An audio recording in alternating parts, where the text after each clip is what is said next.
Harvey Weinstein wasn't just a name in Hollywood, people called him the King of Hollywood. He was the man stars thanked before they thanked God, the mogul whose Miramax empire reshaped independent cinema, and whose influence stretched from New York boardrooms to red carpets in Cannes, to many. Weinstein was a genius brash, relentless, visionary, but behind that myth. Another story was quietly unfolding, one built on fear, manipulation, and silence. Weinstein's power was so vast, so unquestioned, that it began to consume him. The same force that had built his empire was now driving him toward destruction. And when the silence finally broke in 2017, the kingdom he had ruled for decades collapsed overnight. Ex-Hollywood mogul and convicted sex offender Harvey Weinstein will be tried for a third time for sexual assault allegations in New York. The judge made that decision earlier today, and it all relates back to his highly watched retrial back in June. That ended in a partial verdict where Weinstein was convicted of sexually assaulting one woman, acquitted of assault of another, and no verdict was reached in the third case. I don't think you can describe him as a sex addict. He's a predator. That's different. He's, as it were, the top of the ladder of is a system of harassment and belittling and bullying and interference. Harvey Weinstein was born on March 19, 1952 in Flushing, Queens, New York, the son of Max and Miriam Weinstein. He grew up in a working-class Jewish family where ambition wasn't a luxury, it was survival from an early age. Harvey absorbed his parents' belief that success was earned through persistence, persuasion, and relentless drive. Those lessons would shape the empire he would one day build and destroy. After graduating from the University of Buffalo, he teamed up with his younger brother Bob to launch a concert promotion company called Harvey and Corky Productions. The brothers booked rock legends like the Rolling Stones, The Who, and Genesis across upstate New York. It was in this world of contracts, egos, and ticket sales that Harvey first learned how to control a room and how to turn chaos into profit. In 1979, using their earnings from the music business, the Weinstein brothers founded Miramax, a name formed from a blend of their parents' first names. Their goal was bold and different to bring independent and international films to American audiences.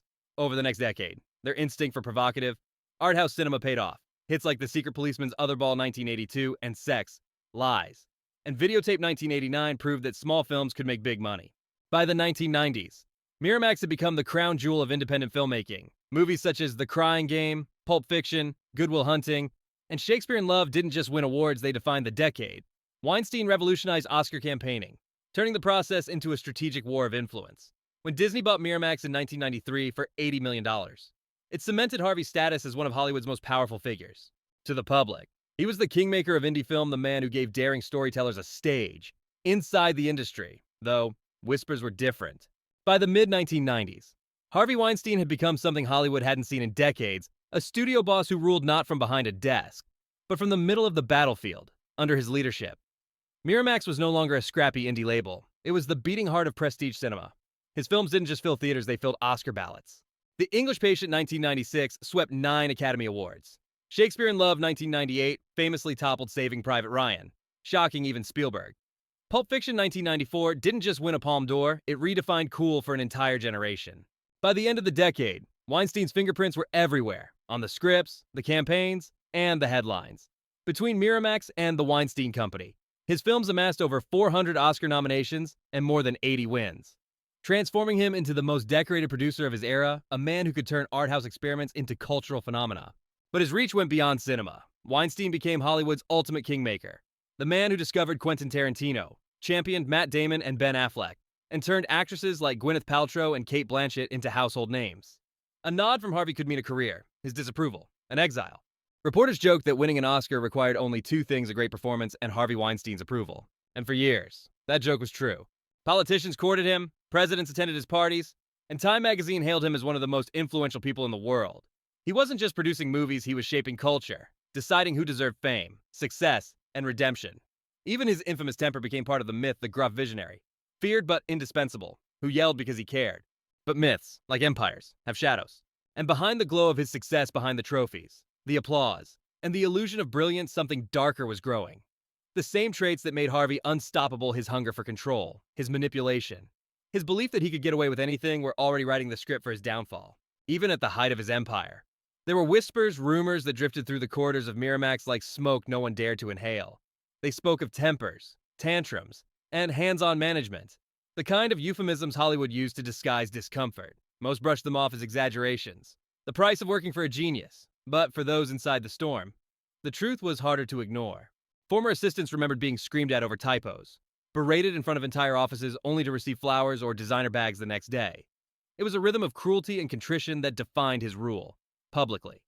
Weinstein was the visionary who could turn obscurity into Oscars, privately.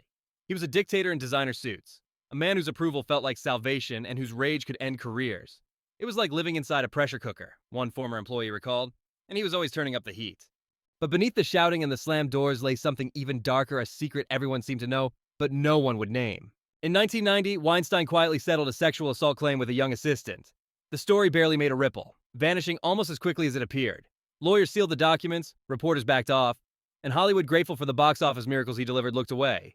It was the first warning buried, the start of a pattern that would stretch across decades, hidden behind non-disclosure agreements and fear. By the early 2000s, when Weinstein co-founded the Weinstein Company, his temper was infamous, his tactics legendary. He humiliated staff, bullied directors, and berated executives, yet his success rendered him untouchable. Stars still begged for his backing. Politicians still posed for his fundraisers. Journalists, aware of his power and penchant for revenge, learned to tread carefully. You don't cross Harvey, one reporter admitted. You just don't. Occasionally, the mask slipped. Actresses were seen leaving his hotel suites pale and shaken. Producers whispered about Weinstein's girls' careers built on secrets no one wanted to question. Still, no one connected the dots.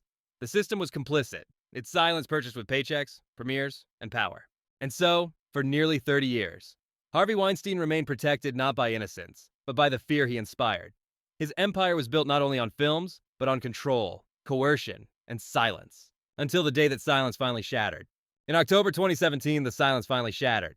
The New York Times dropped the first bombshell, a meticulous investigation by Jodi Kantor and Megan Twohey that exposed decades of harassment, secret payouts, and legal silencing. Days later, the New Yorker's Ronan Farrow detonated the second, a piece so damning it read like a dossier of systemic rot. There were recordings of Weinstein's voice cornering a terrified woman, sworn testimonies from assistants and actresses, and internal documents that revealed a machinery of manipulation operating in plain sight. The stories shared a chilling rhythm, a meeting in a hotel suite, a request for a massage, a locked door, a threat, a payoff. More than 80 women from unknown assistants to global stars came forward. Rose McGowan described being raped at the 1997 Sundance Film Festival. Ashley Judd recounted being lured into a hotel room, then blacklisted after resisting him. Gwyneth Paltrow. Barely 22 said he placed his hands on her and later threatened her career when she spoke of it. The pattern was grotesquely consistent, a man who used his power not to elevate talent, but to trap it. Behind those encounters lay a carefully engineered system of silence. Weinstein didn't operate alone. He had architects of complicity. Assistants booked the rooms and reassured the victims. Lawyers drafted ironclad NDAs, transforming trauma into paperwork. Former Mossad agents were reportedly hired to spy on journalists and survivors, tracking their movements and intimidating them into silence. Publicists spun rumors to discredit anyone who dared speak. Every layer of Hollywood agents, executives, studio heads was part of the circle, lubricated by fear, favors, and money. When the truth emerged, the facade crumbled with breathtaking speed. Within days, the Weinstein Company fired its founder, the same man who had been its heartbeat. The Academy expelled him, a symbolic exorcism of its own hypocrisy. Politicians scrambled to return his donations. Celebrities who had once toasted him on stage now denounced him online. The name Weinstein, once synonymous with artistic triumph, became shorthand for predation and moral decay. But what made the scandal seismic wasn't just his fall, it was what it revealed about the ecosystem that protected him. Hollywood had built a golden palace on a foundation of secrets. Everyone knew the rumors. Everyone looked away. Assistants whispered warnings. Actresses traded survival tips. And studio heads shrugged because the films won Oscars. The money kept flowing, and the myth of Harvey the Genius was too profitable to question. The abuse wasn't an open secret, it was an institutional infection. Normalized through success, the reckoning that followed became a global rupture. Tarana Burke's years-old phrase, "Me Too," surged into a worldwide roar. Victims from every industry began naming their abusers. The Weinstein scandal wasn't just a fall, it was a mirror held up to power itself. It forced an uncomfortable truth into daylight. The system didn't just enable predators, it manufactured them. Weinstein, for his part, denied it all. He called the encounters consensual. His lawyers weaponized ambiguity, and his defenders framed him as a fallen titan. But the evidence was overwhelming, a paper trail of settlements, testimonies, and recordings that told a single, horrifying story. When the trial began in 2020, the curtain that had shielded him for decades was gone. The courtroom became a stage of reckoning, where the women he once silenced now spoke his name aloud. The verdict was historic, convicted of rape and sexual assault. Sentenced to 23 years in prison, a life term in everything but name. In 2022, Los Angeles prosecutors secured another conviction, extending his fall into permanence. The man who once manipulated Oscars now sat in a wheelchair, shuffling through prison corridors, a ghost of the empire he built. His downfall wasn't just personal, it was cultural exorcism. It exposed the rot at the core of Hollywood's glamour, a reminder that behind the glimmering screens and gilded trophies, there had always been shadows. Harvey Weinstein didn't just abuse power. He embodied what happens when an entire industry confuses power with genius and worships both until the cost becomes unbearable.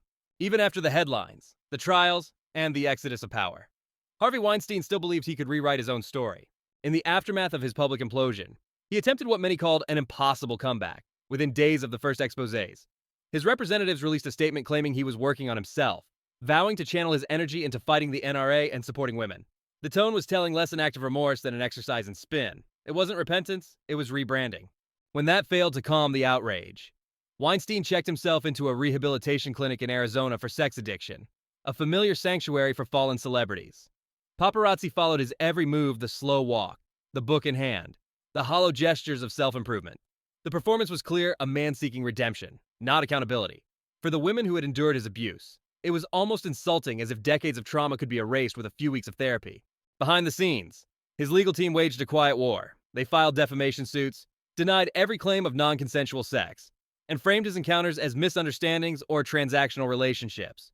It was a defense dressed as introspection, an attempt to blur guilt into ambiguity. In Weinstein's mind, he wasn't a monster, he was a misunderstood king, brought down by betrayal and politics. But Hollywood had already turned the page. The same power brokers who once owed him their careers now refused to take his calls.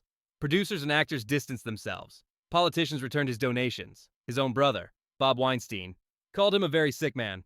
The king of independent cinema was now a pariah, exiled from the very kingdom he had built. In court, Weinstein sat slumped in a wheelchair, a shadow of the man who once stormed red carpets.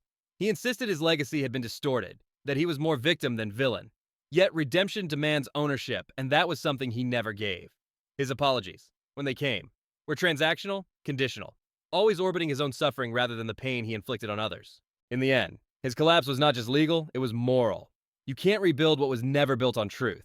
Harvey Weinstein's empire of charm, intimidation, and silence didn't simply fall apart, it imploded under the weight of its own lies. When the gavel finally fell, it didn't just close the case of the people versus Harvey Weinstein, it closed an era. In 2020, he was sentenced to 23 years in prison for rape and sexual assault in New York.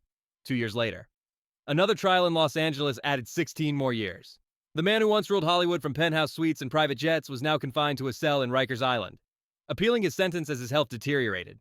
His fall was total professional, financial, and personal. But the true magnitude of Weinstein's downfall lay far beyond one man. It marked the moment Hollywood was forced to confront its own rot, decades of silence, complicity, and whispered warnings ignored in the name of profit. The Me Too movement, reignited by his exposure, grew into a global reckoning.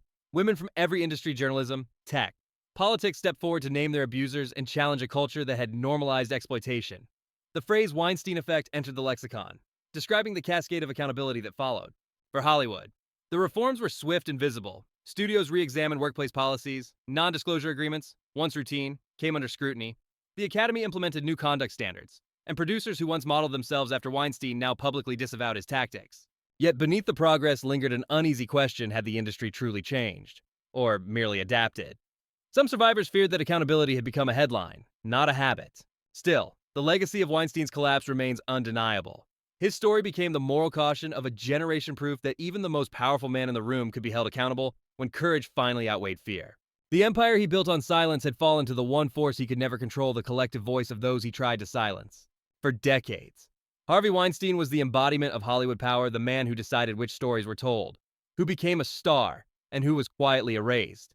His fall was not just a scandal, it was a reckoning. Behind the headlines and handcuffs lies a lesson about what happens when fear replaces ethics, and when talent is forced to coexist with tyranny. Weinstein's story isn't just about a single man's crimes. It's about the ecosystem that enabled him, the studios that looked away, the agents who kept sending young women to meetings, the lawyers who wrote the NDAs, the journalists who stayed silent for access. His conviction was a victory for justice, but also an indictment of an entire system built on selective blindness. And yet, even after everything, the same questions remain. How many other Weinsteins are still protected by silence? Has Hollywood truly changed, or simply learned how to hide its sins more elegantly? Can an industry built on illusion ever truly confront its own reflection? From adored to reviled, from mogul to inmate, Harvey Weinstein's fall is a warning carved into the foundation of modern fame. Because in the end, power built on fear doesn't last. And when the curtain finally falls, the applause never returns.